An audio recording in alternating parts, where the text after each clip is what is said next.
esta celebración de Shavuot, de este culto, con el libro de Éxodo capítulo 19. Éxodo capítulo 19.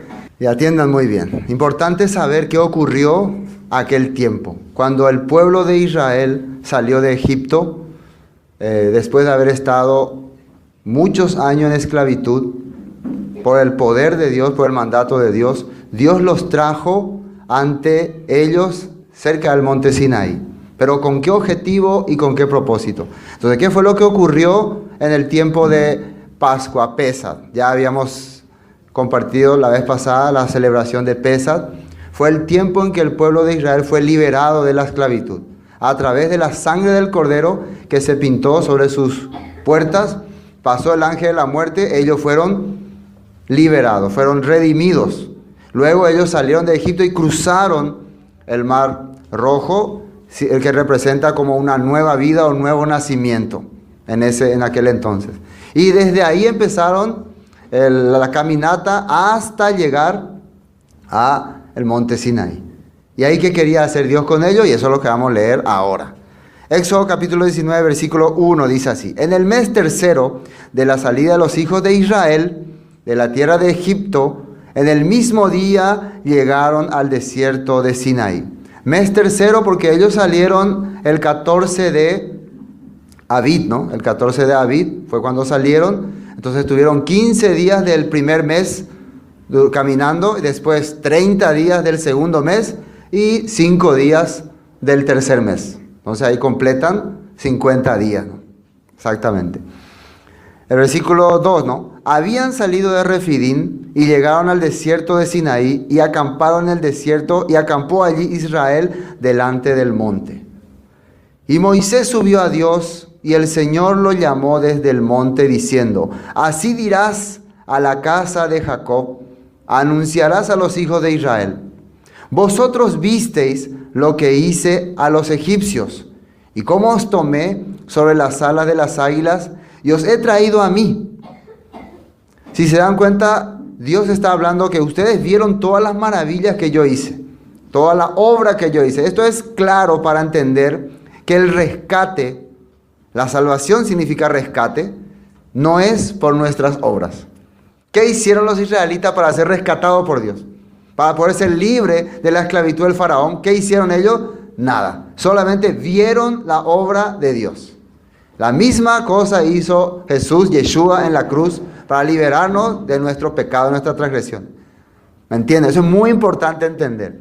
Siempre la gente dice: ustedes están enseñando la ley, que por la ley tenemos que ser salvos. Nada que ver. Por eso empezamos con la fiesta de Pesach, donde Dios hizo todo. Donde Dios hizo toda la obra. El pueblo solo observaba. El pueblo no podía hacer nada. Dios realizó todo. Dios, cuando los egipcios le atacaban, Dios abrió el mar, Dios le alimentó en el desierto, le dio maná, le dio agua dulce, le dio una columna de nube durante el día para que les cubra del calor, y una columna de fuego durante la noche para que le dé luz.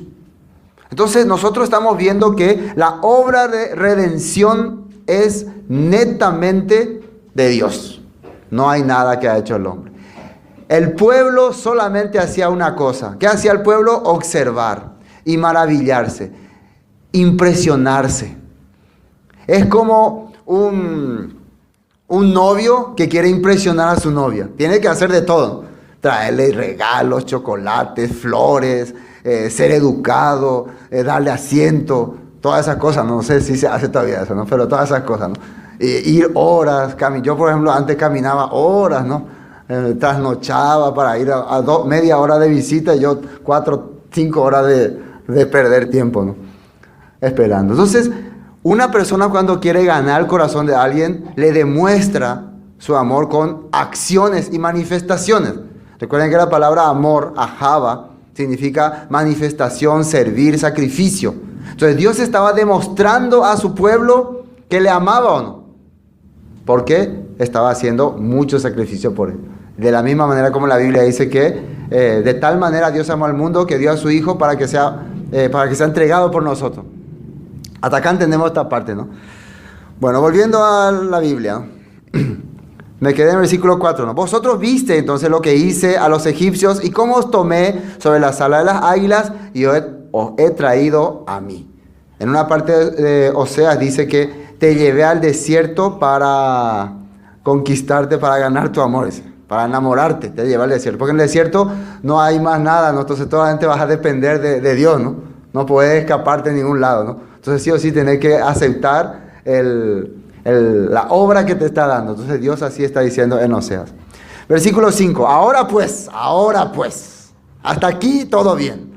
Hasta aquí Dios hizo todo. Pero ahora pues. Y fíjense que esto no es algo, yo te voy a imponer y te voy a cargar y si no te voy a matar. No.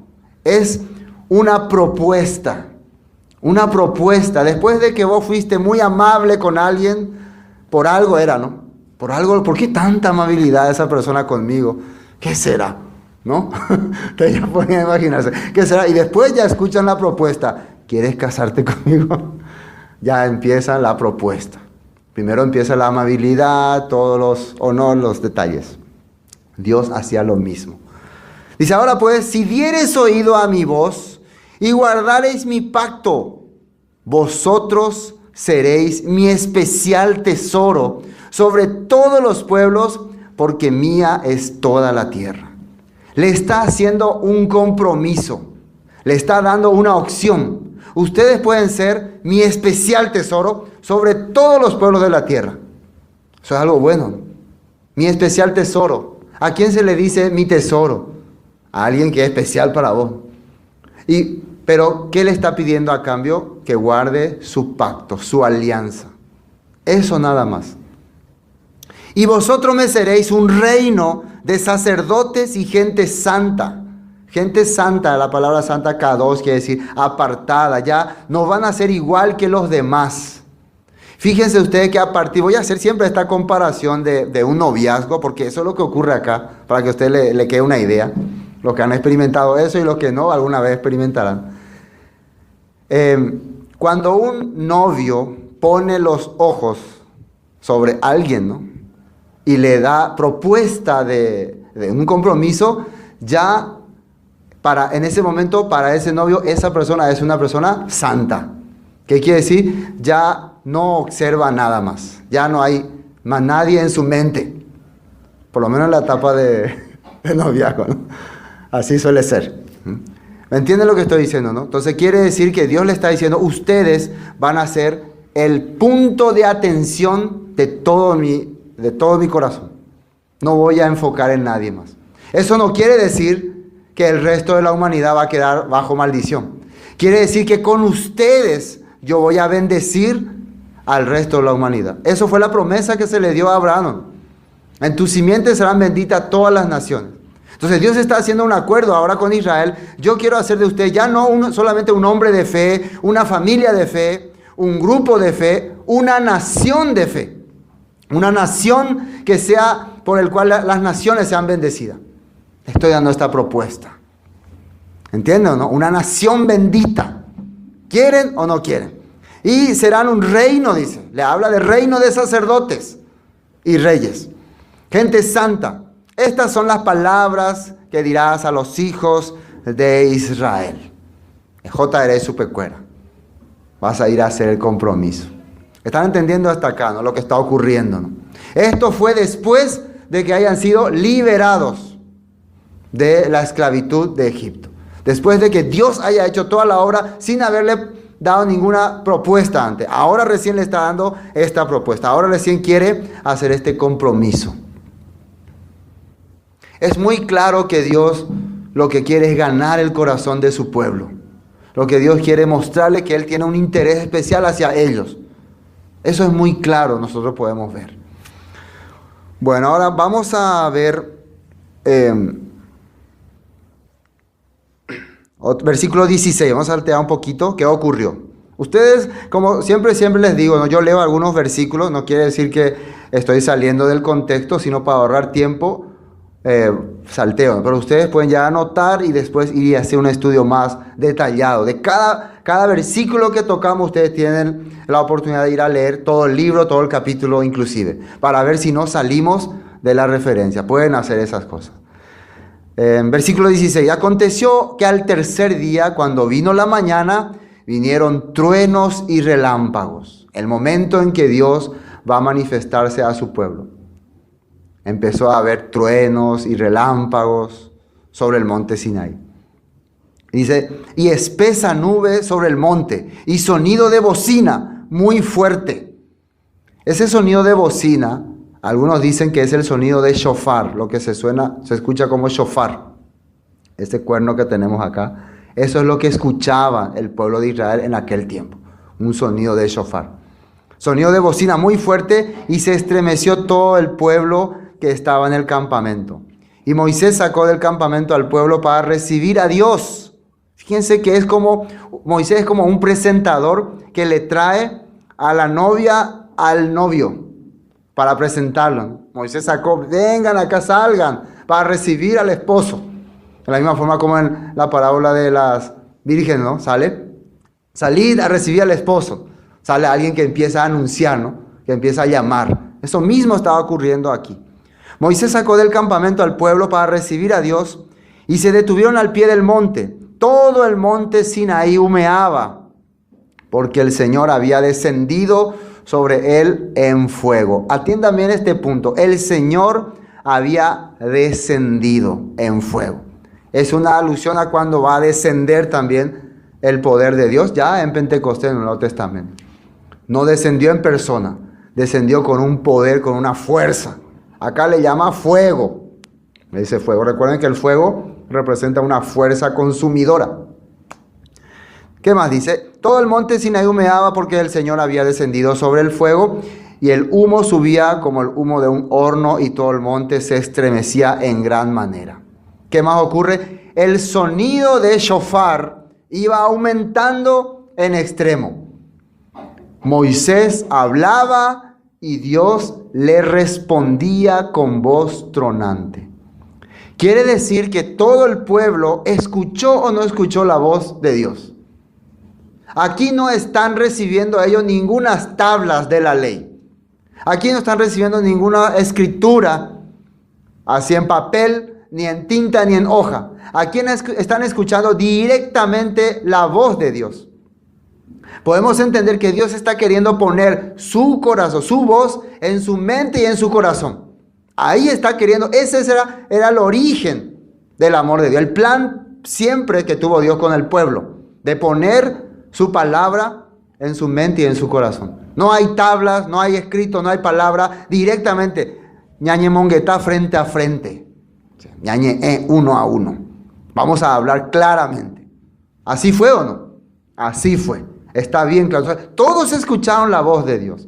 En aquella vez, ese pueblo ya era un pueblo mezclado, porque había egipcios con ellos, habían otros pueblos también que vivían ahí alrededor de Egipto, que también se habían acoplado a los israelitas. Al ver la maravilla que Dios hizo en Egipto, ellos decidieron, vamos a salir, vamos a ir a acompañar a este pueblo.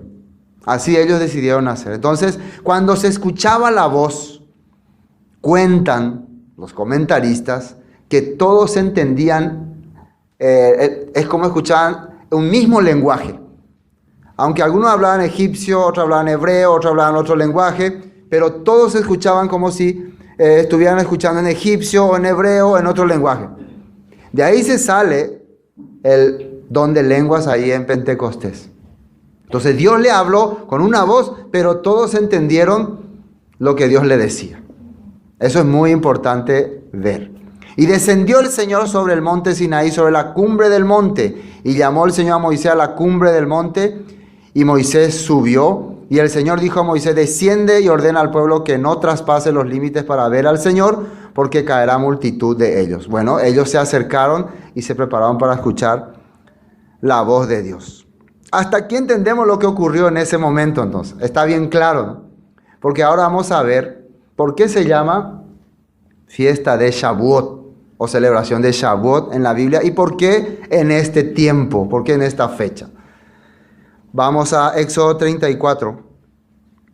Éxodo 34, versículo 22. Dice, también celebrarás, si ustedes leen todo el capítulo 34, está hablando de las fiestas que tiene que hacer el pueblo, ¿no?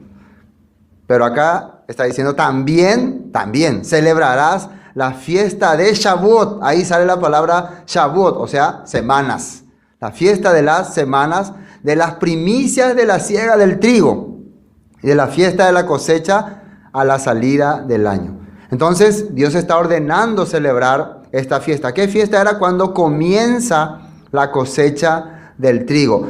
En Pesach se celebraba la fiesta de Pesach, panes sin levadura, y la fiesta de Bikurim o primicias. ¿Pero primicias de qué? Primicias de cebada.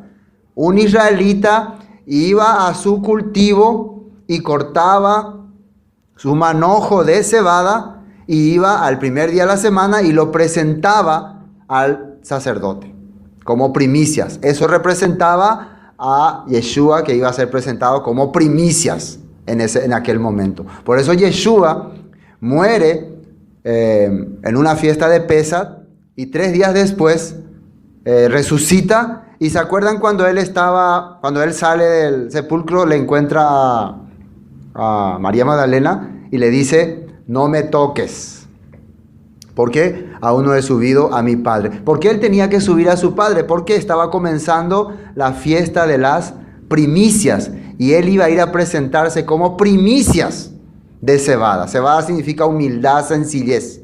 Entonces él vino con corazón humilde y sencillo, siendo el Hijo de Dios Altísimo. Vino con corazón humilde y sencillo para ofrecerse por nosotros como sacrificio y para ser primicias de los que habíamos de resucitar. A partir de ese momento empezaría la cosecha continua de la cebada, y el conteo durante 7 semanas. 7 Shabbat uno tiene que contar para después empezar la cosecha del trigo, que es otra primicia. Pero la cosecha del trigo ya representa la cosecha de muchas personas. Una cosecha grande, aumentada. Quiere decir ya un pueblo ya numerado. Eso se hacía entonces en Shavuot. Es otra primicia. Y también se presentaba con los primeros frutos de tu casa, de tu cosecha. Hoy vamos a ver un video después donde cómo los israelitas llevaban sus canastas y sus manojos de cebada y de trigo al templo, ¿no? Bueno, continuemos. Ahora vamos a Levítico 23, donde ordena cómo establecer el día para celebrar Shavuot. Levítico 23. Primero, versículo 1 dice: habló el Señor a Moisés diciendo, fíjense, esto es lo que Dios le está hablando a Moisés. Habla a los hijos de Israel y dile: las fiestas sagrada, la palabra solemne es sagrada, del Señor, las cuales proclamaréis como santas convocaciones. ¿Qué quiere decir santas convocaciones? Nada es más importante que esta reunión. La Biblia está diciendo, no estamos diciendo nosotros, la Biblia dice que esta reunión es lo más importante. Eso ustedes van a proclamar, van a enseñar eso. Y si no somos seguidores de Dios, seguidores de la palabra, tenemos que enseñar lo que está escrito en la Biblia. Y tenemos que reunirnos, tenemos que convocar por lo menos donde nosotros podamos. No quiere decir que exclusivamente nuestra reunión es la más importante. Donde puedan reunirse, donde haya gente que se reúna para celebrar Shavuot, ahí están haciendo una santa convocación. Amén. En este momento, por la gracia de Dios, se están reuniendo. Algunos hermanos fueron a compartir con los hermanos de Carayao. Es muy lindo el ambiente que están teniendo. También en Quindú, en Encarnación. Entonces, todos esos serán santas convocaciones. Convocación Kadosh, quiere decir. Reuniones santas, reuniones sagradas. Dice: las fiestas solemnes del Señor, las cuales proclamaréis como santas convocaciones, serán estas. Y ahí sale la lista de todas las fiestas que aparece. Pero nosotros estamos hoy enfocándonos en Shavuot. Entonces vamos al versículo 15. Salteamos al versículo 15. Dice así: y contaréis desde el día que sigue al día de reposo, día de Shabbat, desde el día en que ofrecisteis la gavilla de la ofrenda mecida, o sea, la ofrenda de cebada. A partir de que ofreciste la ofrenda, la primera ofrenda de cebada, tu primicia de cebada, desde ahí vas a contar, dice. Desde ahí vas a contar de la ofrenda mecida, 7 semanas cumplidas serán. 7 Shabbat, 7 sábados. ¿Cómo es que hacía una persona? Los sábados no se trabaja. Atiendan bien este punto para aclarar algo que sale después en Corintios. Los sábados no se trabaja. Entonces los sábados ellos no podrían ir a recoger su ofrenda. Los israelitas tenían la costumbre de levantarse bien temprano para ir a la cosecha, al lugar de trabajo. ¿Cómo hace la gente en el campo aquí? Inclusive antes de que aparezca ya la luz ya se iban. Entonces cuando estaban en tiempo de Shavuot, cada semana, o sea, al comenzar el día, van a irse y van a cortar la primera, ¿cómo se puede decir? La primera tajada, majada, lo primero que saquen, y ellos cortaban la planta y lo enrollaban así, hacían un manojo. Ese primer manojo que corten, ese primer día de la semana, van a llevarlo al templo, o al sacerdote, o si viven lejos, lo van a guardar en una parte. Esto es para Shavuot, eso no van a tocar. Eso van a hacer durante 7 semanas. Ahora, cuando llegue la semana 7, o sea, hoy es la semana 7, hoy no van a cortar su cebada. Hoy van a ir ya a su cultivo de trigo. Hoy van a cortar el trigo y el primer manojo de trigo que saquen, van a llevarlo a presentar al sacerdote. ¿Están entendiendo ese punto? Hoy es trigo, así un manojo. Bueno, eso es lo que hacían. Entonces, de ahí empezarían a contar. Continuemos. Versículo 16. Hasta el día siguiente del 7º día de reposo contaréis 50 días. Entonces ofreceréis el nuevo grano al Señor. Eso era lo que se hacía hoy. Hoy ya se presenta un nuevo grano. Y el trigo representa alimento de reyes. Alimento de personas ya importantes. ¿Qué quiere decir? A partir de hoy nosotros somos importantes para Dios. ¿Por qué? ¿Qué es lo que se hace hoy? Se hace un compromiso de boda. Si vos estabas teniendo interés en una persona, le estabas demostrando mucho interés durante mucho tiempo, le estabas siendo muy amable, pero el día en que vos haces tu compromiso, a partir de ese momento, esa persona es una persona muy importante. Ya están todos tus proyectos, en todos tus planes. Quiere decir que en un compromiso hebreo, por ejemplo, el día que se hace el compromiso, la chica ya no debe pensar en nadie.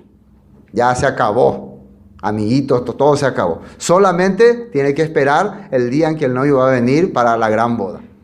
Y el novio ya no tiene que pensar en novia, sino tiene que pensar qué le voy a dar a mi novia, cómo voy a mantenerle, dónde voy a... Eso, entonces a partir de ese momento la preparación es el novio, cómo va a vivir, dónde van a vivir, qué van a tener. Y la novia esperarle a su novio. A partir de ese momento, eso nada más se espera. Entonces, ¿qué quiere decir eso? Para el novio, entonces, a partir de ese momento, su novia ya no es una chica común, ya no es cualquier jovencita, es su futura esposa, la que va a estar con él toda su vida, la que va a ser madre de su hijo. Por eso es alguien importante, por eso la comida especial.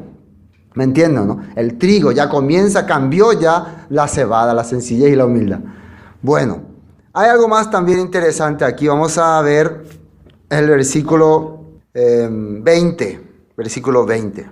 Por eso es que el pacto era los 10 mandamientos. El pacto era, no harás esto, no tendrás aquello. ¿Por qué se da mandamiento? Porque ese es el corazón natural del hombre. La naturaleza del hombre, que es tener levadura en su corazón. Entonces Israel es representado como un pan con levadura. En Pesaj, Jesús es representado como pan sin levadura. Ese pan sin levadura representa a Israel, que va a recibir la Torah.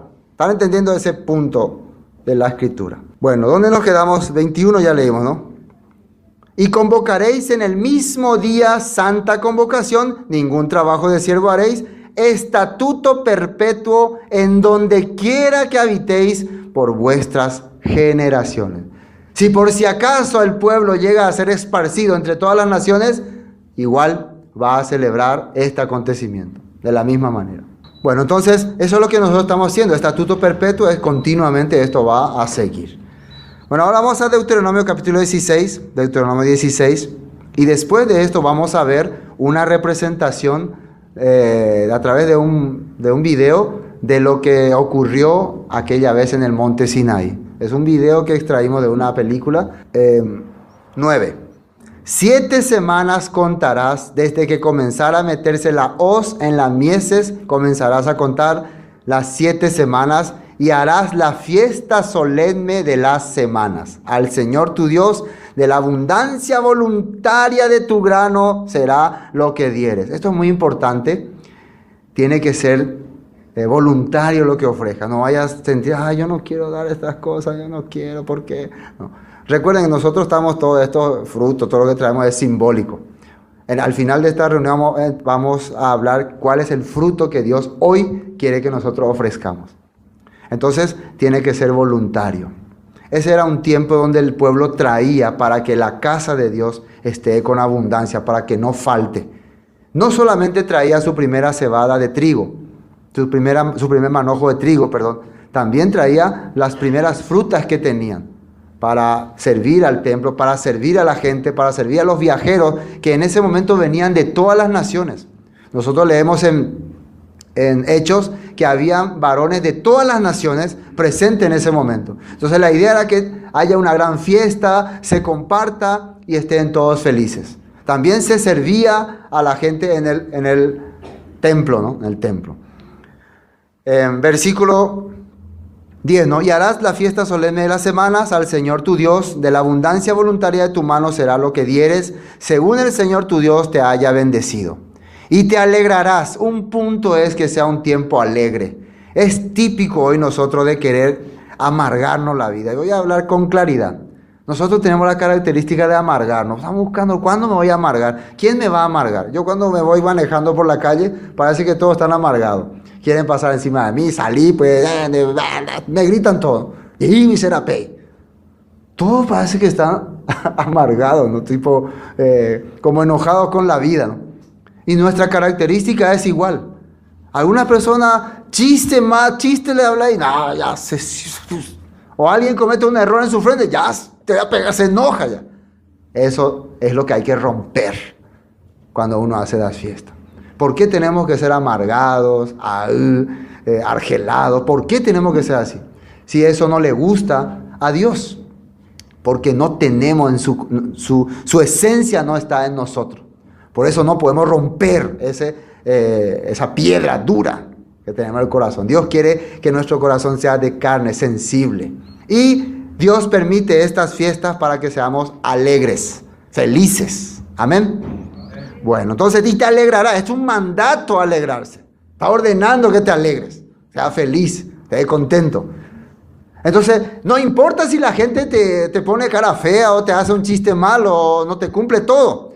Tu deber es estar alegre, estar feliz ese día. Amén.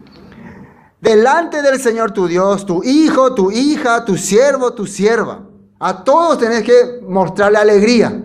Entonces tenés que darle felicidad a tus hijos. Hijos, tenemos que estar alegres. ¿Por qué? Tenemos que estar alegres. Tenemos que estar felices. Le digo, mamá, ¿dónde está? Para allá soy con él. No, así, no. Pero eso es lo que Dios quiere, ¿no? Quitar esa seriedad de la cara. Tu hijo, tu hija, tu siervo. Entonces le llamaba a tu siervo, vamos a cantar, pongan música, vamos a bailar. Pero Señor, ya va, pongan algo. No, vaya, te da farreata. Entonces le va a alegrar eso a tu siervo, no, si tenés siervo, ¿no? Venga, dejen todo lo que están haciendo y, a ver, traigan acá comida, carne. Vamos a hacer un asado, vamos a celebrar. Eso es lo que tendrían que hacer estando en otro ambiente, en otra situación. Nosotros tenemos la bendición de tener un lugar donde reunirnos. Pero supongamos que no tengan ustedes. Entonces usted, oye, Shavuot, entonces me tocó estar en el trabajo, entonces yo voy a hacer alegría. Voy a llamar a la gente y voy a cantar, aunque me digan tabuillo. Me voy a adornar de florcitas también.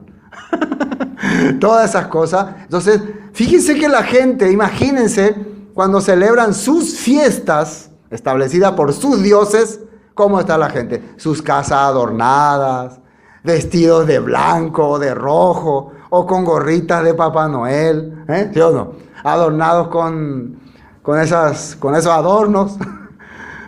Todo está así como ambiente festivo, ambiente navideño, ambiente. ¿Y de dónde salieron esas celebraciones? No son de Dios, son de dioses paganos que sacrificaban niños, sacrificaban personas, pero la gente le está rindiendo culto. Pero a su Dios, al Dios verdadero, al que nos rescató de la esclavitud y el que nos ordena estar alegre, el que nos va a dar su rúa, su espíritu, como que queremos serle indiferentes. Como que no, ese como que no estira tanto eso. Eso es lo que estamos tratando de vencer. De ser otra vez esa nación santa que Dios escogió en el monte Sinaí. Bueno, me faltaban unos versículos, ¿no? Después, y te alegrará delante del Señor tu Dios, tu hijo, tu hija, tu siervo, tu sierva, el levita que habitare en tus ciudades, y el extranjero, el huérfano, la viuda que estuvieren en medio de ti, en lugar en que el Señor tu Dios hubiera escogido para poner allí su nombre. Aquella vez se estaba refiriendo a Jerusalén, pero todavía no estaba establecido. Pero eso es bueno también porque hoy nosotros estamos reuniéndonos aquí. Y aquí estamos en su nombre, entonces tenemos que alegrarnos, estar feliz. Todas las personas que podemos compartir. Después, y acuérdate que fuiste siervo en Egipto. Siempre quiere que te acuerde. Tú eras un sucio pecador. Es igual que decir eso, ¿no? Tú estabas condenado a la ira, al juicio eterno. Entonces, esa es una de las razones por las cuales no podemos tener rencor ni amargura hacia nadie. ¿Quién pico era yo se dio? Yo era alguien terrible, alguien que no merecía nada, pero Dios me rescató un día.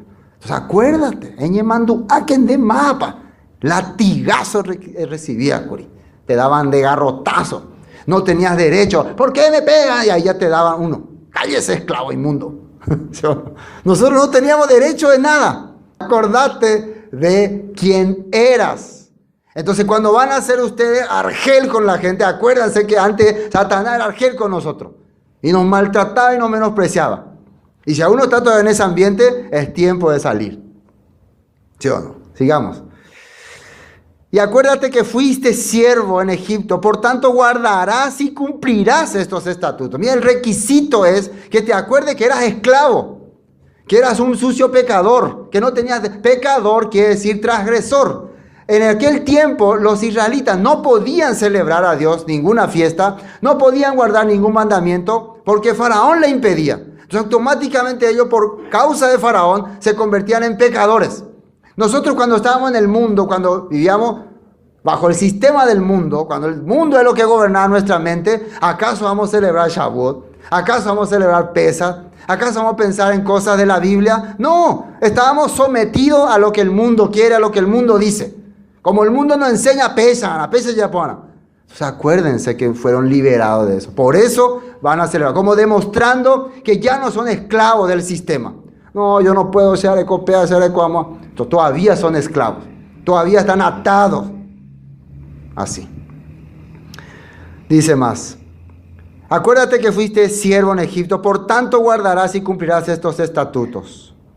Ya el versículo 13 ya habla de otra fiesta. Podemos seguir otra fiesta. Bueno, hasta aquí quedó claro este punto, ¿no? De el encuentro que hizo Dios con su pueblo. Aquí fue el nacimiento de la iglesia. Hechos capítulo 7 dice que Moisés se encontró con Dios. Moisés que estuvo con la congregación en Israel, dice, y recibió palabras de vida. Ahí está hablando que Moisés estuvo con la congregación. Esa palabra congregación quiere decir Kehilá. Y Kehilá es la palabra que ahora se traduce como iglesia, que en griego es eclesía. Eclesía quiere decir Kehilá en hebreo y que realmente significa sacados fuera. La congregación son los que han sido sacados fuera para servir al Dios verdadero. ¿Qué fue lo que le dijo Moisés a Faraón cuando le encontró primera vez? Deja ir a mi pueblo para que me celebre fiesta. Ese era el propósito que Dios quería para liberar, para hacer una Kehilá, una congregación. Amén.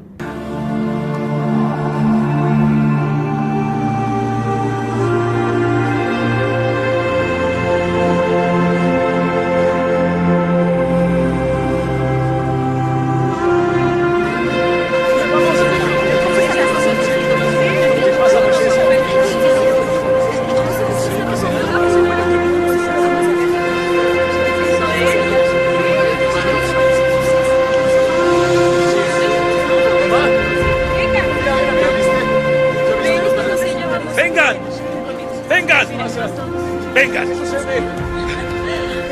Hermanos, vengan, no tengan miedo.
tengan miedo. El Señor le hablará a su pueblo. Yo soy Dios, tu Señor, que te saqué de la tierra de Egipto, liberándote de la esclavitud. No tendrás otro Dios más que yo.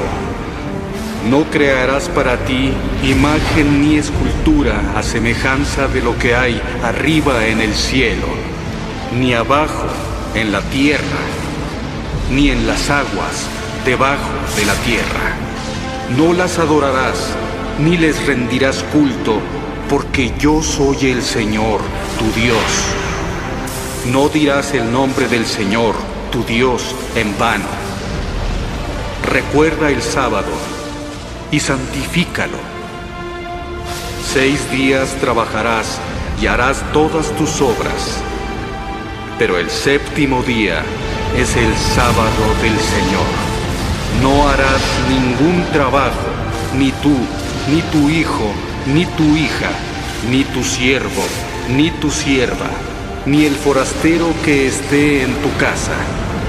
Porque en 6 días hizo el Señor el cielo y la tierra, el mar y todo lo que hay en ellos, y el séptimo día descansó.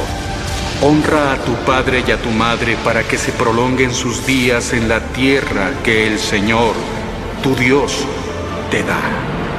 No matarás. No cometerás adulterio. No robarás. No dirás falso testimonio contra tu prójimo. No codiciarás la casa de tu prójimo.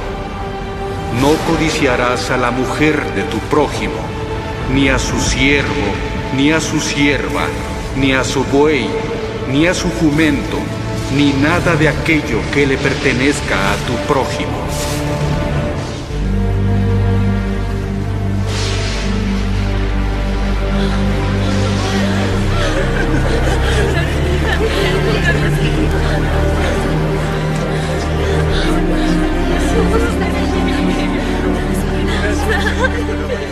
Hijos de Israel, el Señor le habló a su pueblo para que en Él crean eternamente. Aquel que siga sus mandamientos tendrá su misericordia. Adoraron el becerro de oro.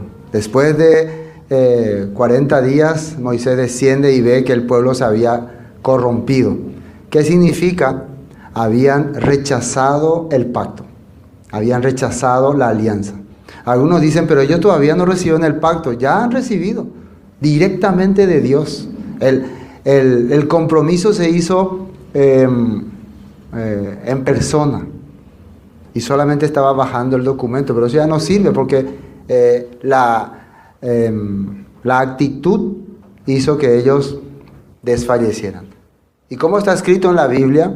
Que ellos invalidaron mi pacto. ¿Qué fue lo que ocurrió después? El pueblo de Israel, pasando mucho tiempo, recibe nuevamente la alianza. Moisés desciende nuevamente con las tablas, pero ya con la ley de los sacrificios, con la ley del tabernáculo.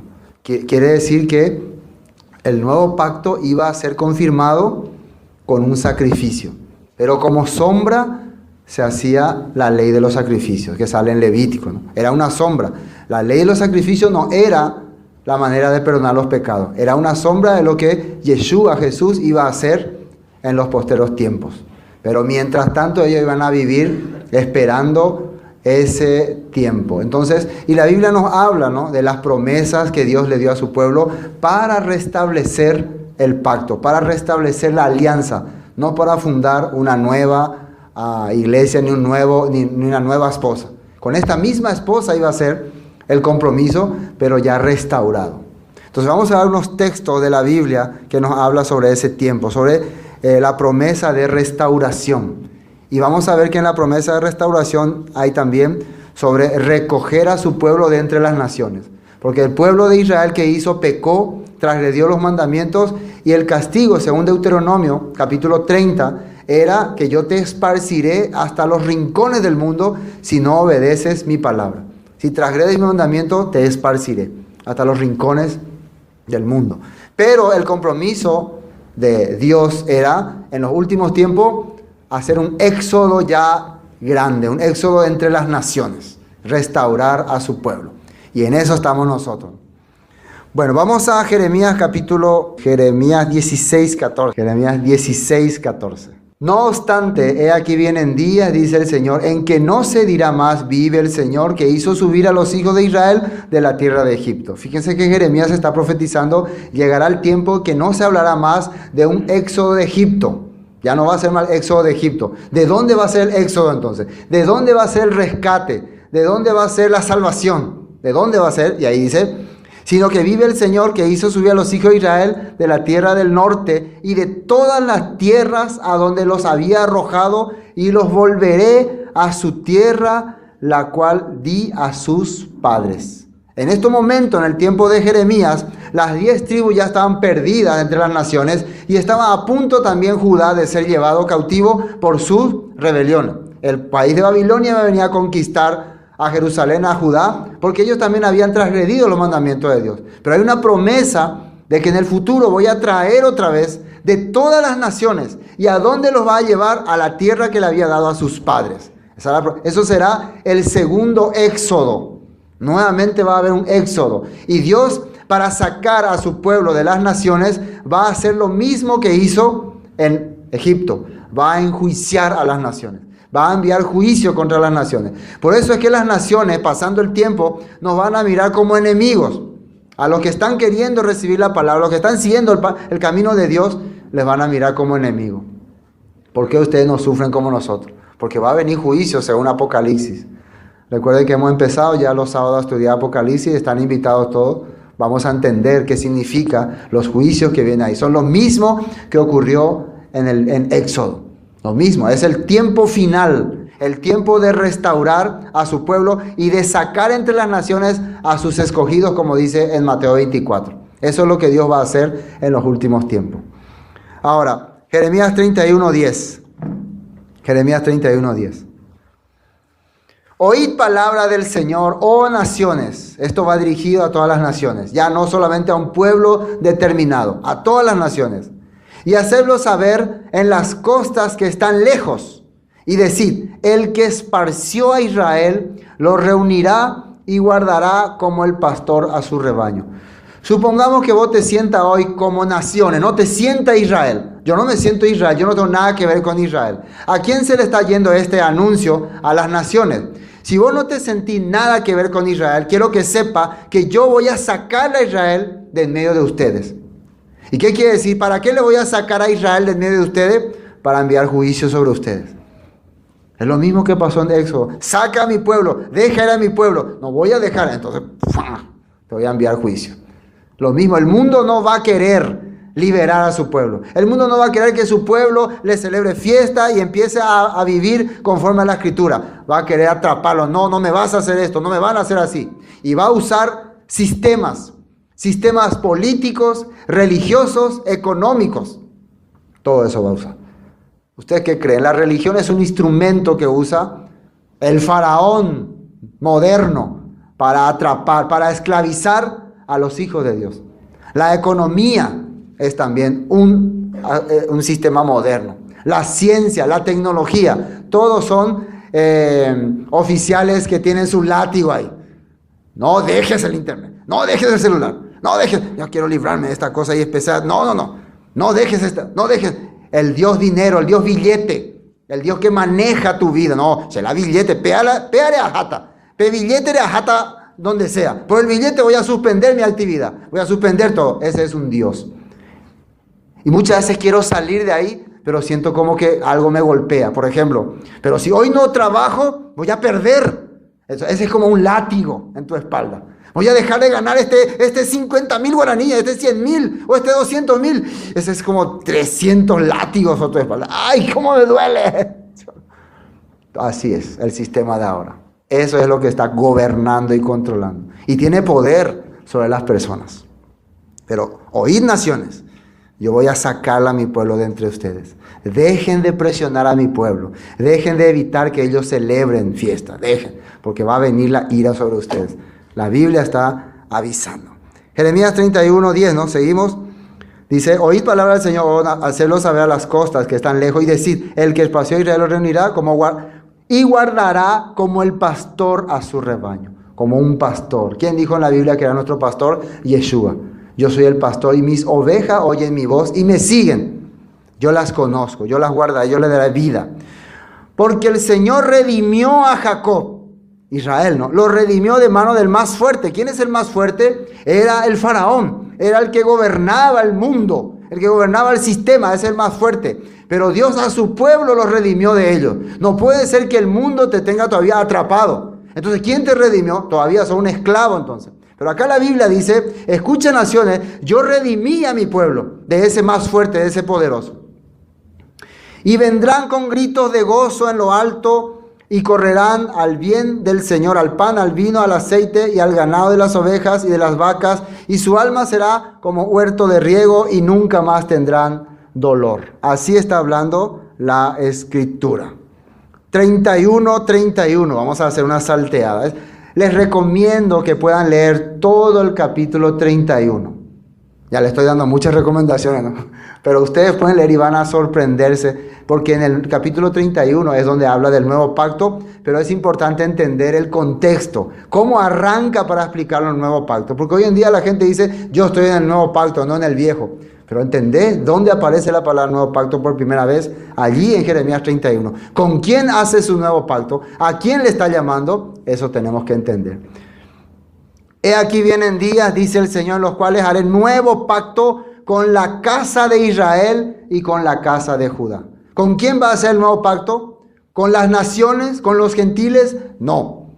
Con la casa de Israel y con la casa de Judá. Y la pregunta, ¿dónde está la casa de Israel y la casa de Judá en estos momentos? ¿Dónde está? Están entre las naciones. Las naciones las están esclavizando, las están atrapando.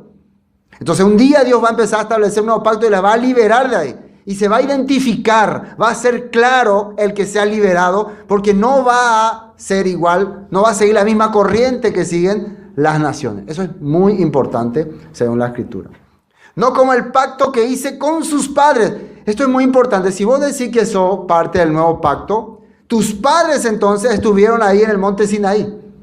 No, yo no tengo nada que ver con Israel. Yo soy aparte. Yo soy la iglesia renovada, la iglesia gentil, la nueva iglesia que nació en Pentecostés. No, vos sos la iglesia que nació en el monte Sinaí y ellos eran tus padres y tus padres se rebelaron y esa maldición cayó a tu vida. Y ahora Dios te quiere rescatar. Esa es la verdad, ¿o no? Y te quiere confirmar nuevamente el pacto contigo. Eso es lo que está ocurriendo. No como el pacto que hice con sus padres el día que tomé su mano para sacarlos de la tierra de Egipto, porque ellos invalidaron mi pacto. Hay que entender muy bien, no fue Dios lo que invalidó el pacto, fue el pueblo lo que invalidó. El pacto siempre es el mismo, el pueblo fue el que rechazó. Hoy en día la gente dice, ahora es un nuevo pacto y ya no tiene nada que ver con lo que Dios dijo aquella vez. Por ejemplo, les habló los 10 mandamientos. Ahí lastimosamente gente, no, eso ya pasó, eso ya es de antes. Eso Dios mismo habló. Fue la voz que escucharon ellos de Dios. ¿Cómo puede ser que algo que Dios habla, hoy el hombre se atreva a decir, eso ya pasó? Y el día de reposo, eso ya pasó también. ¿Cómo tiene el valor? Algo que salió de la boca de Dios, vos podés animarte a decir, eso ya se anuló. Entonces eso sí es ser rebelde verdaderamente. Rebelarte realmente contra el poderoso. Eso es la realidad. Por eso no va a ser así. Esta vez va a ser diferente. Aunque aquella vez fue impresionante, para mí que fue impresionante, ahora va a ser más impresionante. Si a vos te impresionó el éxodo de Israel de Egipto, si a vos te impresionó el juicio que Dios trajo sobre la nación de Egipto, esperá a ver lo que va a hacer en su segundo éxodo. Esperá a ver cómo va a enjuiciar a esta nación. Esperá nomás. Así está diciendo la Biblia. No como el pacto que hice con sus padres, el día que los tomé su mano para sacarlo a tierra de Egipto, porque ellos invalidaron mi pacto, aunque yo fui un marido para ellos, dice el Señor. Yo me presenté como un protector. Marido quiere decir protector, o alguien que te satisface, alguien que te da todo lo que necesitas. ¿Se acuerdan lo que le dijo Yeshua a la mujer samaritana? Llama a tu marido y ven acá, te voy a dar el agua que nunca más tendrás sed, el agua que te va a dar frescura total en tu vida, pero llamale a tu marido. ¿Y qué le respondió ella? Darekoi marido. No tengo marido. Y la verdad estaba mintiendo, ¿no? Tenía marido, tuvo varios maridos y andaba teniendo un marido también ahí. Pero en su corazón ella no sentía protección. No sentía a alguien que le apoya, alguien que le cuida, le protege. Por eso es que sale esa palabra, no tengo marido. Entonces le hubieras dicho, 5 maridos. El que tiene ahora no es tu marido, le dice. ¿Por qué? No te da protección. En ese momento ella ya empezó a sentir, tú eres un profeta. Tú eres un hombre de Dios. La Biblia dice que Dios fue como nuestro marido cuando estableció su pacto con Israel. ¿Qué quiere decir marido? Protector.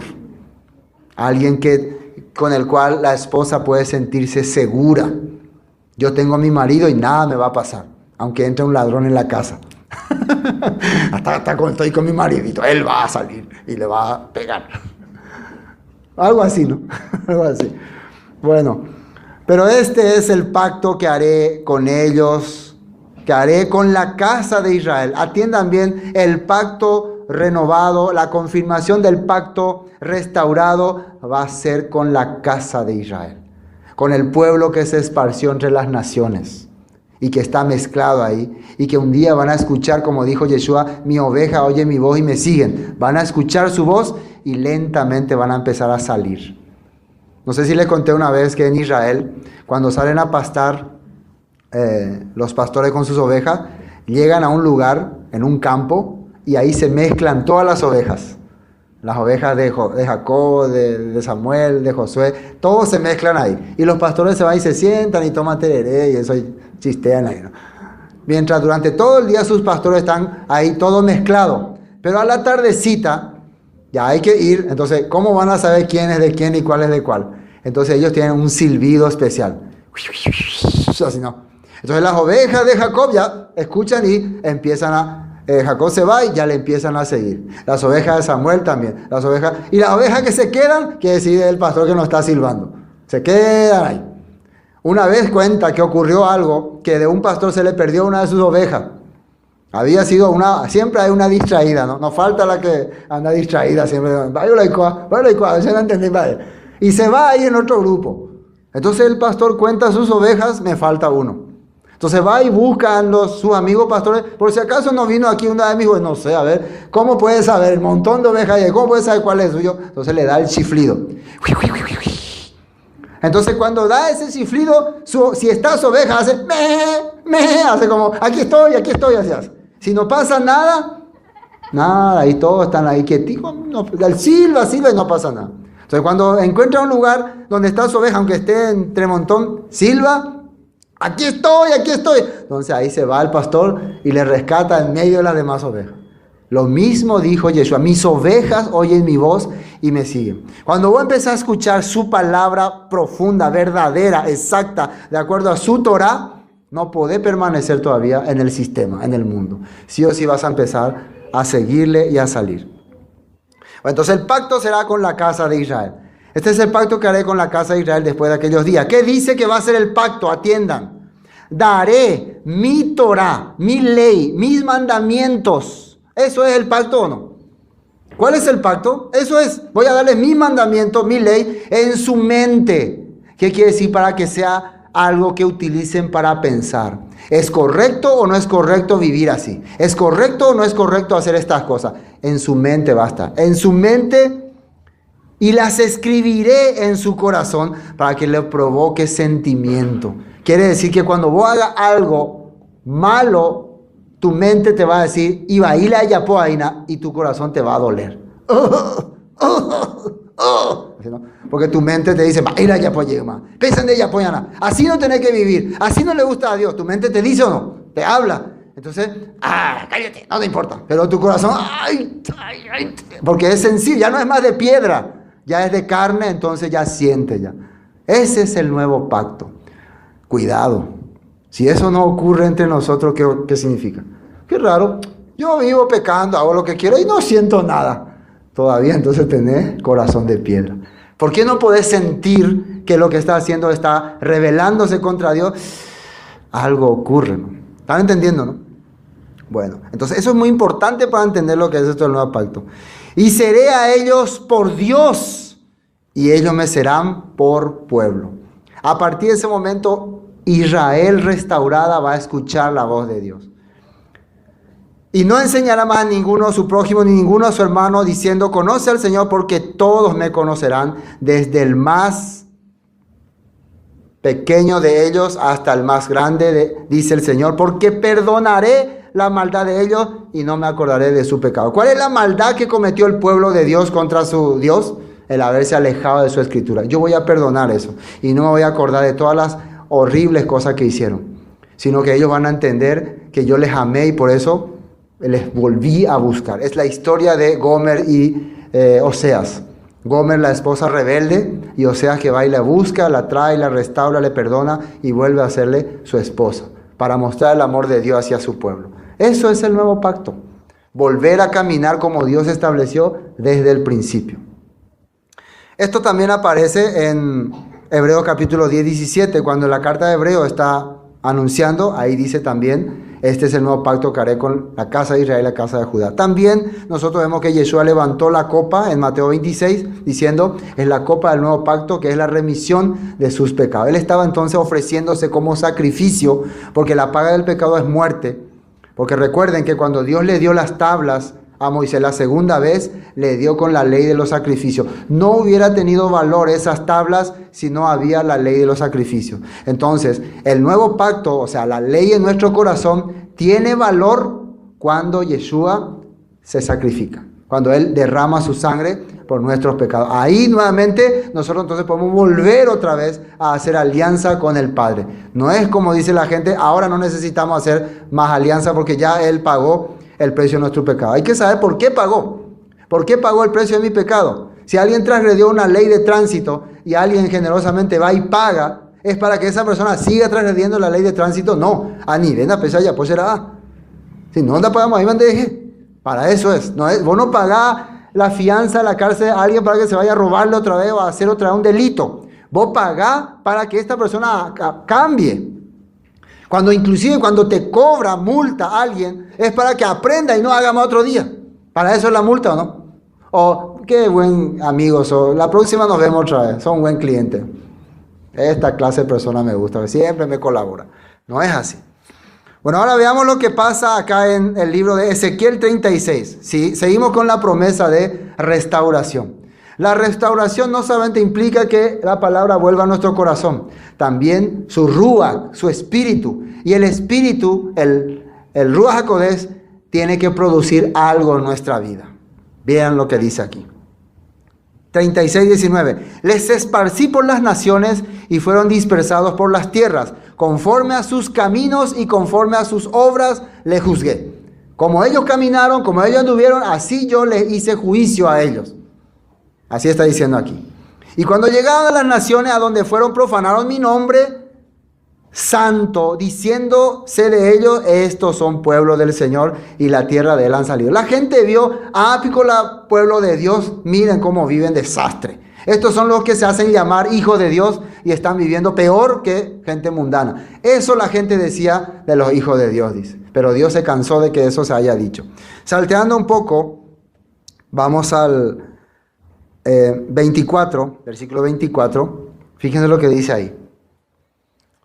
Yo os tomaré de las naciones. Otra vez Él nos va a rescatar. Ese es el rescate, la salvación. Pero esta vez no de Egipto. ¿De dónde nos va a tomar? De las naciones. Paraguay, Argentina, Brasil, Bolivia, Corea, China. Todos esos países nos va a tomar de ahí. Yo os tomaré de las naciones y os recogeré de todas las tierras y os traeré a vuestro país. Y después, ¿qué va a hacer? Esparciré sobre vosotros agua limpia. El agua representa la palabra, la davar, lo que purifica mi corazón. Y seréis limpiados de toda vuestra inmundicia y de todos vuestros ídolos limpiaré. Eso es lo que yo le dije cuando el pueblo se presentó, era sombra de pan con levadura. ¿Para qué se presentaron ellos? Para acabar con la levadura. ¿Para qué Dios nos rescata del mundo? Para quitar toda la suciedad que traemos de Egipto, todo el oprobio que tenemos. Para eso nos rescata primero. Y después de quitarnos toda esa suciedad, ¿qué hace? Os daré corazón nuevo, versículo 26. Y pondré espíritu nuevo dentro de vosotros, espíritu nuevo. Antes teníamos un espíritu de maldad. Recuerden que la palabra espíritu quiere decir aire o aliento o esencia. Maldad, ¿qué significa? Siempre queríamos ir en contra de Dios. Fiestas de Dios, no, no me gusta. Celebraciones de Dios, no, no me gusta. Cosas opuestas a Dios, sí me gusta. Así éramos nosotros, totalmente rebeldes a lo que Dios quería. Pero ahora nos va a dar un corazón nuevo. ¿Qué quiere decir? Ahora demasiado quiero celebrar la fiesta de Dios. Ahora quiero estudiar su palabra. Quiero creer en su nombre. Ya no quiero ser un profanador. De repente cambia mi corazón.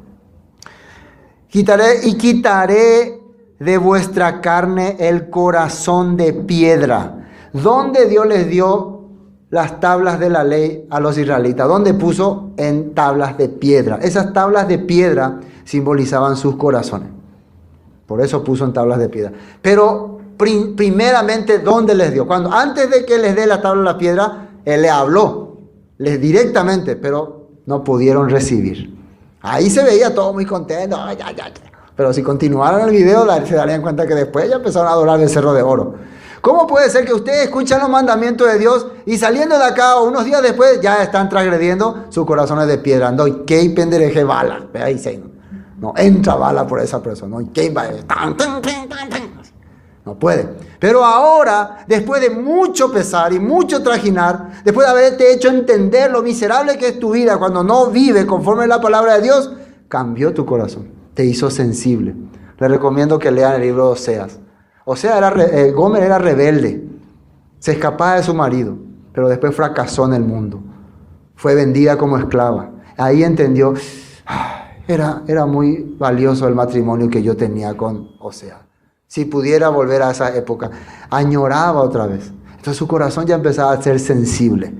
Y después, cuando ve el amor de su esposo, que a pesar de su rebeldía, la rescata, la restaura, su corazón se hace bien sensible, ¿no? Ya tiene ganas de llorar nomás cada rato. No te preocupes, Gomer, yo te cuidaré. Yo no merezco. Ya llora cada rato. Así es un corazón de carne. Es sensible a las cosas de Dios. Y un corazón de piedra, ya saben, ¿no? Quitaré de vuestra carne el corazón de piedra y os daré un corazón de carne. Un corazón que pueda ya sentir las cosas de Dios. Hermano, ese es nuestro objetivo. Ese es nuestro propósito. Ese es el propósito de la Escritura. El que nosotros estemos haciendo estas cosas es llegar, que si sus corazones siguen siendo de piedra, con el tiempo vayan siendo de carne, sensible. Cuando lleguen las fiestas de Dios, ustedes estén ya como escuché los hermanos de Carayao, Dolcatubeiro queje, Orepuatararaiterei. Demasiado emocionados estaban ellos por la celebración que iba a acontecer. Estaban muy alegres. Ese es un corazón sensible. Es como cuando ustedes van a encontrarse con su gran amor, ¿no? Algo así, ¿no? Volvamos, ¿no? ¿Qué dice más? Y pondré, versículo 27, dentro de vosotros mi Ruach. ¿Qué es mi espíritu? Si hemos leído que Éxodo 19 decía que el poder de Dios, que Dios descendió en el monte Sinaí, dice descendió. ¿Y qué es lo que descendía? ¿Cómo se sentía lo que descendía? Se sentía como la voz de Dios, un fuego, un calor. ¿Eso nada más? No, se sentía la palabra, se escuchaba la palabra, la gente, y sentí un fuego, y sentí un calor, no, lo que estás sintiendo es que Dios te está diciendo su palabra, te está dando su ley en tu corazón. Eso es su espíritu. Pondré en ellos mi ley, mi mandamiento, mi estatuto, para que puedan servirme otra vez. Pondré mi espíritu, y fíjense lo que dice, y haré que andéis en mis estatutos y guardéis mis preceptos y los pongáis por obra. Obra, ¿qué quiere decir? Que se tiene que ver que Dios está viviendo en tu corazón. Oye, Sara, aunque no, nada que ver, obra. Antes de ser rescatado, no se podía ver tu obra porque Satanás te estaba manejando. Va a decir, oye, Satanás de ahora y Satanás de ese sea, de ya, Raman de Ayurei. De tu cuello ya te estiraba, venga aquí, vos sos mi siervo. Pero ahora vos sos libre, ahora vos estás al servicio de tu Dios que te rescató. Se tiene que ver que sos libre sirviéndole a Él. Eso dice acá. Habitaréis en la tierra que di a vuestros padres y vosotros me seréis por pueblo y yo a vosotros por Dios. Así dice, nuevamente está hablando eso. Ezequiel 37, ¿qué dice en Ezequiel 37? ¿Qué pasó con este pueblo en el pasado? Esto es muy interesante y después vamos a volver a ver un video musical sobre los restaurados. Dice, versículo, ustedes pueden leer todo el capítulo 37, muy interesante, el valle de los huesos secos. Me dijo, profetiza al Espíritu. Profetiza. Profetizar quiere decir enseñar, explicarle, hablarle, decirle, a voces y poder. Togendú. Profetiza eso. Hijo de hombre, di al Espíritu, así ha dicho el Señor. Espíritu de los cuatro vientos, sopla sobre estos muertos y vivirán. ¿Quién eran esos muertos? Era un valle de montón de huesos secos. Y le preguntó Dios, ¿estos huesos vivirán? Yo no sé. Empezá a enseñarle entonces. Empezá a decirle que va a venir la vida sobre ellos. ¿Será? De ella ponte la llave ante Ezequiel. A mí he pensado otra cosa. Eso de cuera. Bueno, huesos escuchen el Espíritu. Imagínense ahí alguien predicándole a los huesos. Se ve medio raro, ¿no? Vos le hablabas a los huesos manos babas y pues. Nuestra vida era así. Nuestra vida era como cadáveres. Parece que no tenemos oído, no entendemos nada. Pero Dios, a pesar de eso, nos quiere hablar, nos quiere dar su ruah, su espíritu. Y aunque éramos barro nada más, como era Adán al principio, cuando Dios le sopló su aliento de vida, fue un ser viviente, dice. Un ser que pensaba, que razonaba. Eso era. Eso éramos nosotros antes de conocer a Dios. Literalmente también. Nosotros ahora estamos recibiendo esta palabra. Esta palabra va a sobrepasar la muerte. Esta palabra va a ir más allá de esta vida nada más. Hasta nuestro polvo que tiene nuestros huesos, vamos a llevar esta palabra. Por eso en el día que Yeshua venga, cuando Él toque su shofar y llame a sus escogidos, ese polvo de nuestro hueso se va a levantar y se va a juntar y se va a formar. Y se va a convertir en un hombre. ¿Creen ustedes? Así es. Por eso es que se entierra el polvo. El cuerpo, porque después va a salir otra vez, pero ya no va a salir como era antes. Cuando vos plantás una semilla, ya no sale como semilla, sale una planta grande, que da frutos, algo que cambió ya. Eso va a ser lo que va a ocurrir en los últimos tiempos. Pero ahora estamos recibiendo ya eso en este cuerpo. Por eso esto ahora es como una semilla que se está preparando para sembrar. Amén. Dice, y profeticé, versículo 10, como me había mandado, y entró espíritu en ellos. ¿Qué es espíritu? Es el aliento de Dios, es la fuerza de Dios. Entró en ellos, dice. Empezaron a entender otra vez su verdad. Y ellos, y vivieron y estuvieron sobre sus pies un ejército grande en extremo. Me dijo luego, hijo de hombre, todos estos huesos, miren otra vez, ¿quiénes son? La casa de Israel. La casa de Israel que había sido esparcida entre las naciones y que ya estaba considerada como muerta, son todos esos huesos, han revivido. He aquí ellos dicen, nuestros huesos se secaron y pereció nuestra esperanza y somos del todo destruidos. Por tanto profetiza y dile, así ha dicho el Señor, he aquí que yo abro vuestros sepulcros, pueblo mío, y os haré subir de vuestras sepulturas y os traeré a la tierra de Israel. Nosotros estamos viviendo lejos de esta promesa hoy. Estamos viviendo confiando en su palabra. Tal vez no alcancemos ver con nuestro ojo o con esta vida eso. Pero la promesa es que Dios nos va a llamar desde nuestro sepulcro. Así que no se preocupen si tenemos que ser enterrados en tierra lejana, en el exilio, como fue enterrado José. ¿Se acuerdan qué dijo José a sus hermanos antes de que muera? No dejarán mis huesos aquí. Cuando Dios venga y los llame, van a sacar mis huesos. Él tenía la confianza de que Dios iba a rescatar a su pueblo y él tenía que ir allá. ¿Para qué si va a ser hueso nomás ya? Porque él sabe que cuando venga la promesa del Señor, él se va a levantar para recibir la promesa. Abraham, Isaac y Jacob confiaron en eso. Y dice la Biblia que ellos se van a sentar con Yeshua para reinar. Se sentarán Abraham, Isaac y Jacob. Todos van a estar sentados. Y vendrán de todas las naciones. Así está escrito en la Biblia. Entonces Abraham va a estar ahí contento y feliz, viendo toda la gente que ha tenido la fe como él tuvo al principio, cuando dejó su tierra, cuando dejó su parentela, para seguir el camino que Dios le dio. No puede ser que eso se acabó con sus cientos y tantos de vida. No puede ser. No puede ser que una promesa tan grande que le dio a Abraham se acabó con su vida. Ay, me hubiera gustado ver morir. No. Eso está en pausa nomás. No te preocupes. Hay gente que va a volver. Entonces, 37, 13. Y sabréis que yo soy el Señor. Atiendan bien. ¿Cuándo van a saber ustedes que Dios cumple su promesa? Dice acá, cuando abra vuestros sepulcros y os saque de vuestra sepultura, pueblo mío. Ahora ustedes pueden pensar, ¿y si me muero? ¿Y si me muero? ¿Qué dice en Tesalonicenses? Que dice que cuando venga el Señor, los muertos en Jesús, en el Cristo, resucitarán primero. Todos los que han muerto antes que se cumpla esto, van a levantarse, van a oír su voz. Van a oír. El mismo Yeshua dijo también, los que están muertos oirán mi voz, dice. Y saldrán, lo que hicieron lo bueno a resurrección de vida y lo que hicieron lo malo a resurrección de condenación. Creo que está clarito este punto. Versículo 14. Y pondré mi espíritu otra vez, Ruach. Una vez que te levantás de los muertos, sos como una estatua, un zombie. Pero una vez que te levantás, ya restaurado, Dios pone otra vez su espíritu. Y ya sabemos que es su espíritu, ¿no? Su ley, su palabra, su vivencia en nuestro corazón. Pondré mi espíritu en vosotros y viviréis, y os haré reposar sobre vuestra tierra, y sabréis que yo soy el Señor, y hablé y lo hice, dice el Señor. Así está profetizado. Amén. Oseas capítulo 6, versículo 1. Oseas capítulo 6, versículo 1. Venid y volvamos al Señor, porque Él arrebató y nos curará, hirió y nos vendará, nos dará vida, atiéndanme ahí, después de 2 días.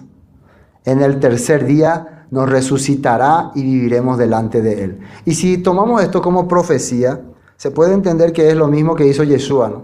Al tercer día resucitó y Él era la primicia de los que habíamos de resucitar. ¿Cuál sería para nosotros el tercer día? Aproximadamente hace cuántos años que Yeshua resucitó. Hace 2000 años, ¿no? Resucitó y ascendió al cielo. Según el apóstol Pedro, un día es igual a 1000 años.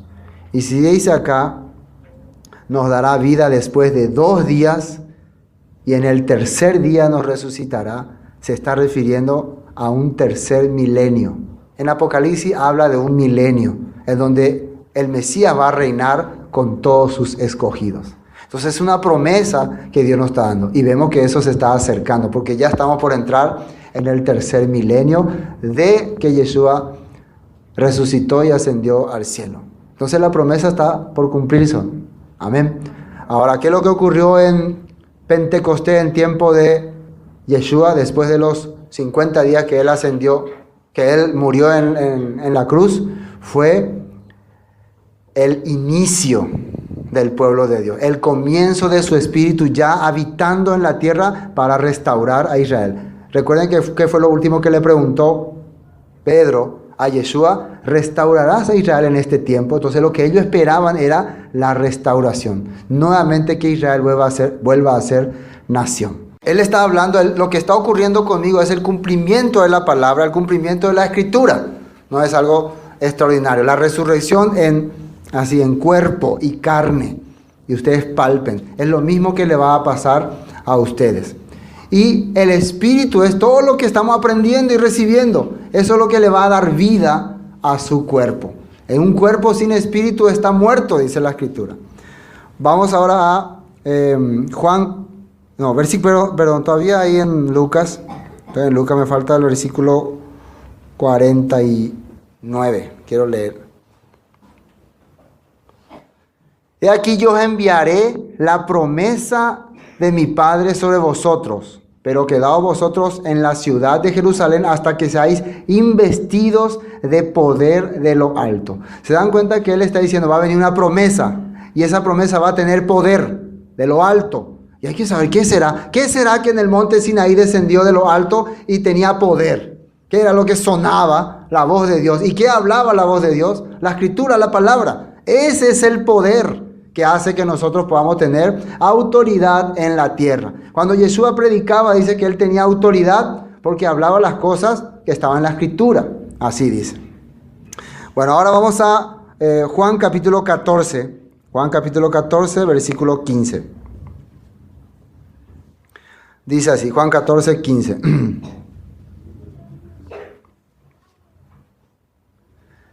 Si me amáis, guardad mis mandamientos. Y yo rogaré al Padre y os daré otro consolador para que esté con vosotros para siempre. ¿Y quién es este consolador? El Ruach de verdad. Verdad en hebreo se dice Emet. Emet quiere decir lo que viene de Dios. O sea, lo que viene de Dios es verdadero. Lo que no es de Dios es falso. Entonces yo le voy a dar el espíritu de verdad. Quiere decir el espíritu que les da lo que viene de Dios. ¿Y qué es lo que viene de Dios? Nuevamente volvemos a Monte Sinaí. ¿Qué vino de Dios? Su palabra.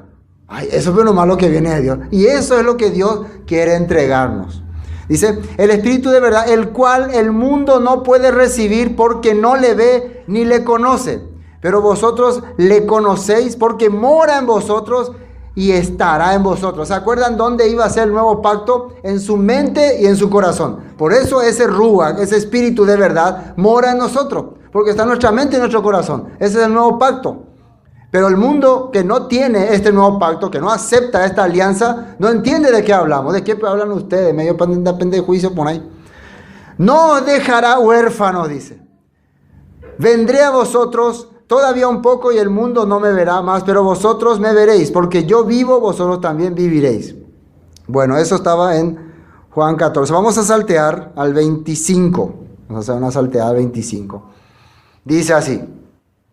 Os he dicho estas cosas estando con vosotros, mas el Consolador, el Ruach HaKodesh, el Espíritu Santo o Espíritu de Santidad, a quien el Padre enviará en mi nombre, Shen, quiere decir vivencia. Lo que yo viví, ese Espíritu les hará vivir. Eso significa. Eso es en su nombre. En la vivencia que Yeshua hizo, que enseñó, va a venir ese Espíritu. No va a venir a enseñarle lo contrario. Eso es importante. No va a venir a enseñarles que ya pueden comer cualquier cosa, ya pueden dejar las fiestas. No va a hacer esa cosa porque Yeshua no vivió eso. Yeshua vivió conforme a lo que dice la Escritura y la palabra. Dice más, enviará el nombre, os enseñará todas las cosas. Él os enseñará todas las cosas y os recordará todo lo que yo os he dicho. ¿Qué es lo que va a hacer ese Ruach? Nos va a enseñar, enseñanza, y nos va a hacer recordar todo lo que Jesús nos habló. ¿Y qué Jesús nos habló? El que guarda mi mandamiento, ese es el que me ama, dice. Así está hablando. Otro versículo. Hechos capítulo 1, versículo 6. Fíjense bien lo que sale acá. Hechos capítulo 1, versículo 6. Dice, y les dijo, no os toca, 6. Entonces los que le habían reunido le preguntaron, acá está lo importante, antes de que Yeshua ascienda, ¿qué le preguntaron los apóstoles? ¿Qué es lo que ellos, bueno, ya murió, ya resucitó, ya pasaron 40 días, ¿qué falta ahora? La restauración. Eso es lo que ellos esperaban. ¿Sí o no? ¿Qué le preguntan? Entonces a los que se habían reunido le preguntaron diciendo, Señor, ¿restaurarás el reino de Israel en este tiempo? Esa es la clave. Yo lo que estoy buscando es la restauración de un reino. Y si yo no entiendo ese tema, yo no entiendo lo que es evangelio, ni Besorá, ni nada. Eso es lo que Dios quiere que nosotros entendamos. Eso es lo que los apóstoles, después de que se le abrió el entendimiento, dice. Ahora le preguntan a Yeshua. Lo que acá hay que saber es, ¿en este tiempo o vamos a esperar más? Eso es lo que hay que saber. ¿Y qué le dice Yeshua? Él les dijo, no os toca a vosotros saber los tiempos y los momentos que el Padre puso en su sola potestad. Ese no es determinación de ustedes. Dios sabe el momento en que se va a restaurar el reino. ¿Qué faltaba para restaurar el reino? Faltaba traer a las ovejas perdidas a la casa de Israel, que estaban esparcidas entre las naciones. Y para restaurar a todas esas ovejas se necesitaba tiempo y espacio. Ya estamos entrando en física. ¿Por qué? Porque el pueblo se había perdido y se había extendido y hacía falta mucho tiempo para llegar a todos ellos, por ejemplo, para llegar a nosotros. Entonces, no es ahora el momento. Yo voy a saber, o el Padre sabe cuándo sea el momento. Pero ustedes, atiéndanme, ustedes tienen un trabajo. No se preocupen todavía por la restauración. Preocúpense por preparar la restauración. Porque ahora van a recibir un poder. Fíjense. Y le dijo eso, ¿no? Versículo 8. Pero recibiréis poder cuando haya venido sobre vosotros el Ruach HaKodesh, el Espíritu de Santidad. Y me seré, y ese poder, ¿qué va a hacer? Ese poder no va a hacer que yo hable todo de balde y tambalee en el suelo y empiece a hacer manifestaciones raras.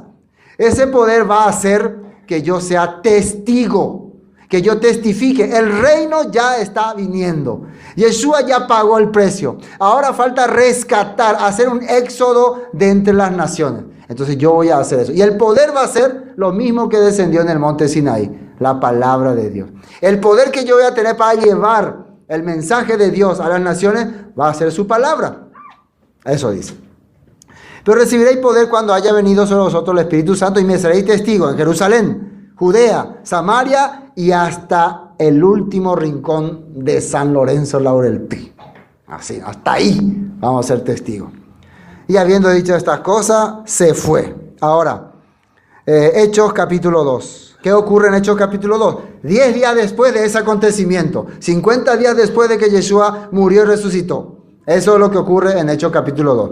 Cuando llegó el día de Pentecostés, 50 días después de la muerte de Yeshua, estaban todos unánimes juntos. Porque ellos sabían que en ese momento algo iba a ocurrir. No entendían muy bien, pero sabían que en el pasado Dios habló con su pueblo. Y si ahora nosotros somos el comienzo de la restauración de Israel, algo va a ocurrir. Tal vez Dios nos va a hablar, tal vez algo. Estaban así como los israelitas cuando estaban en el monte Sinaí. Algo va a ocurrir. Estaban expectantes. Justo en la misma fecha en que Dios habló a su pueblo, la fiesta de Pentecostés, en que todo Jerusalén viene a Jerusalén. Todos los judíos, en que todos los judíos del mundo entero vienen a Jerusalén. Era una fiesta importante, era una ordenanza que todos los judíos vengan. Entonces Dios se iba a manifestar una vez más cuando está todo su pueblo reunido. Todo su pueblo que le sigue, que le espera,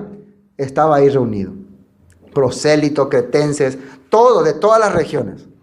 Y de repente vino del cielo un estruendo como de viento recio que soplaba, el cual llenó toda la casa, y en otras traducciones representa al lugar donde estaba el templo de Jerusalén, la zona de Jerusalén, donde estaban sentados.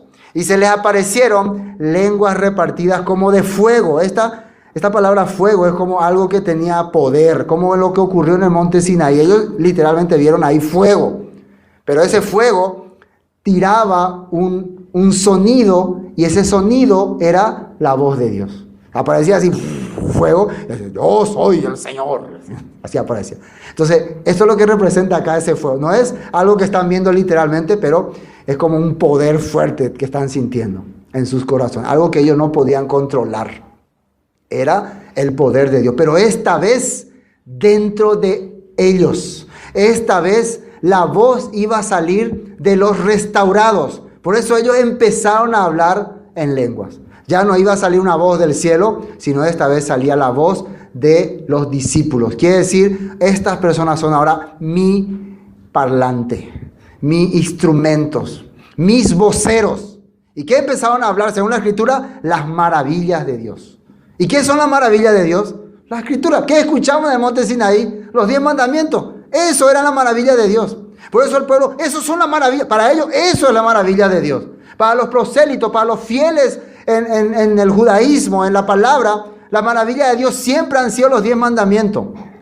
Para la cristiandad tradicional, ya eso no es la maravilla de Dios. La maravilla es cualquier sonido que no tenga sentido. Cualquier vómito santo o risa santa, eso es maravilla. Para el pueblo verdadero es la palabra que salió de la boca de Dios. Eso es la maravilla, y ahora está saliendo de nuestra boca con un lenguaje que yo no hablaba, pero que Dios me puso para que me entiendan todos.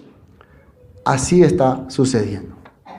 Y se le aparecieron lenguas repartidas como de fuego, asentándose sobre cada uno de ellos, y fueron todos llenos del Ruach HaKodesh, del Espíritu Santo, y comenzaron a hablar en otras lenguas según el Espíritu les daba que hablasen. ¿Y quiénes dice que moraban en ese momento allí? ¿Quiénes estaban habitando en Jerusalén? Moraban entonces en Jerusalén judíos, varones piadosos, gente que busca a Dios, de todas las naciones debajo del cielo. lo que Dios había prometido. Reuniré de todas las naciones. Estos judíos venían de todas las naciones. Después de la fiesta de Pentecostés, ¿qué iban a hacer ellos? Iban a regresar a sus naciones. ¿Qué creen que van a ir a hacer? Van a ir a contar lo que vivieron en Jerusalén. ¿Saben ustedes que hemos escuchado esto? Eso es la idea de Dios. Se va a esparcir este mensaje. Y así ocurrió. Por eso después cuando Pablo iba, ya llegaba a lugares donde ya había personas que estaban aprendiendo la palabra, la escritura. Bueno, vamos a ver otro texto. Versículo 37, salteada rápido. Dice, al oír esto, cuando Pedro estaba predicando, ustedes pueden leer todo el capítulo, Pedro estaba predicando todo lo que significaba este acontecimiento, la restauración de Israel, el plan de Dios, todo esto. Y cuando escucharon la gente de todas las naciones que estaban ahí, su corazón empezó a convertirse en carne otra vez. De corazón de piedra ya fue corazón de carne. Porque ¿qué ocurrió? Al oír esto, se compungieron de corazón. Quiere decir que se sintieron, ¿por qué? Así, sintieron peso en sus corazones. Y dijeron a Pedro y a los otros apóstoles, varones hermanos, ¿qué haremos? ¿Qué haremos? ¿Cuál es la solución para nosotros? Pedro les dijo, arrepentíos, teshuvá, regresen, retornen, vuelvan. Y bautícese cada uno de vosotros en el nombre de Yeshua HaMashiach para perdón de los pecados y recibiréis el don del Espíritu Santo. ¿Qué es el don? Es un regalo, es un premio. Premio por regresar a tu casa. Premio por regresar a tu padre. ¿Qué hizo el padre cuando el hijo pródigo regresó? Le mandó limpiar el baño. Oh, por castigo vas a limpiar todo el patio. ¿Qué hizo el padre? Le dio un premio. ¿Cómo puede ser eso? No puede ser. ¿Cómo me va a dar premios? Yo fui un rebelde, un malvado. Pero ese es tu Padre amoroso que te esperaba. Recibir un don. Don es un premio, un regalo. Por eso, mientras nosotros estamos esperando la segunda venida, Él nos da ese premio. Bendiciones como salud, como prosperidad, todo lo que se necesita para servirle a Él. Es como el padre del novio que a la novia, mientras espera la boda, le está enviando regalitos. Arras, dicen en Efesios. Le está enviando prendas para que la espera no sea tan difícil. Entonces ese es el don del Espíritu. Cuando Dios te da algunos beneficios, puede tener don de sanidad, don de profetizar. Ustedes ya saben todo lo que sale en la Biblia. Son regalos inmerecidos, pero que Dios te da. Amén. Bueno, sí, ¿qué hace? Regresa al Padre. Regresá y te uní al pueblo, te uní nuevamente al pueblo. Y miren lo que dice acá, porque para vosotros es la promesa, y para vuestros hijos, y para todos los que están lejos, para cuanto el Señor nuestro Dios llamare. ¿Cuál promesa? ¿De qué promesa está hablando? Lo que leímos en Ezequiel, en Oseas, en Jeremías. Promesa de restauración, promesa de traerlo de vuelta. PM Guarango, Coaco promesa, PM Guarango, Coaco poder o Uaina. Y para todo lo que Dios llame, para todos los que estén entre las naciones también, aunque no sean israelitas, pero quieran venir acá, para ellos también es esta promesa. Así le está diciendo. Esto es lo que está ocurriendo ahí en Pentecostés. ¿Amén? Bueno, para terminar, 3 versículos más. Pablo quería celebrar Pentecostés, es muy importante. Vamos a ver.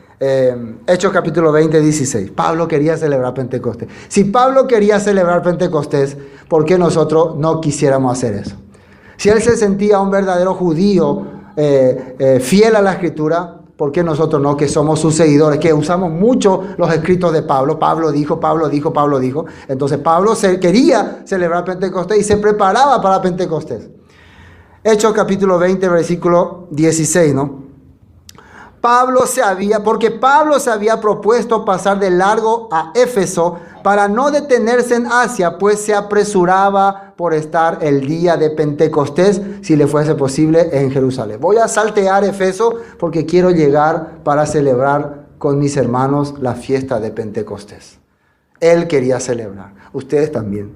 Ya está llegando Pentecostés, suspendan todo lo que sea. Voy a suspender mi viaje, suspender esto, quiero estar con mis hermanos. Pablo quería hacer eso.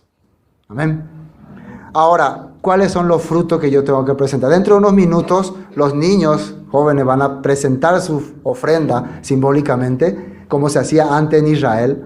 Pero nosotros queremos saber cuáles son los frutos que ahora Dios quiere que presentemos. ¿Qué es lo que ahora podemos mostrar? Porque en el monte Sinaí, ¿qué ellos presentaban delante de Dios? Ahí no tenían ningún fruto. Lo mismo que ahora quiere que presentemos, porque ahora no hay más templo, no hay más sacerdote, ¿no? Entonces, ¿qué tenemos que presentar? Vamos a leer Gálatas capítulo 5. Gálatas capítulo 5. ¿Qué tenemos que presentar como ofrenda?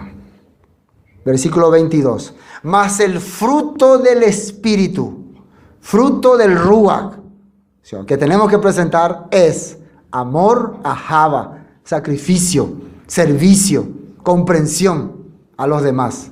Gozo, ¿qué quiere decir? Sentirme contento. Si yo veo que mi prójimo está saliendo adelante, estoy contento que le va bien. Estoy feliz que mis vecinos están bien. Eso es. Mansedumbre. No, me faltó algo. Paciencia. Todos los días me ataca, se burla de mí, pero voy a aguantar más. O no hace como yo quiero las cosas. No cumple los requisitos que yo quiero, pero yo voy a tenerle paciencia. Después, benignidad. No tener mal corazón, mal deseo contra nadie. ¿Me entienden? Por ejemplo, demasiado largo ya esa predica, no, pastor, ya tengo hambre ya. Cosas como eso, por ejemplo, ¿no? No tener esos pensamientos, ¿no? ¡Fuera! Ser benigno, no. Es importante que la palabra continúe. 1 hora más si es posible. Bueno, estoy hablando de lo que son los frutos que hay que presentar. Bondad. ¿Qué significa? Ser una persona que no tenga mal deseo, maldad hacia otra persona. Siempre se muestre amable. Fe. ¿Qué significa eso? Emuná, fidelidad. Siempre hacer las cosas conforme a la palabra. ¿Se están dando cuenta los frutos del Espíritu? Si hemos recibido el Ruach HaKodesh, el Espíritu Santo, eso tiene que manifestarse en nuestra vida. Mansedumbre, templanza. Contra tales cosas no hay ley, dice. ¿Por qué? Porque esos son el resultado de la ley. El resultado de que yo estoy recibiendo la palabra se ve en estos frutos. El resultado de que yo hago conforme a lo que se me dice las cosas va a salir. Entonces, ¿cómo me van a poner más ley después de eso? No, tenés que. No hay. Por eso dice no hay ley. Contra tales cosas no hay ley. Pero los que son del Yeshua, de Cristo, han crucificado la carne con sus pasiones y sus deseos. Si vivimos por el Espíritu, andemos también por el Espíritu. No nos hagamos vanagloriosos, irritándonos uno a otro, envidiándonos uno a otro. Esa es la ofrenda que hoy pide Dios de sus hijos. Amén. Bueno, hoy hasta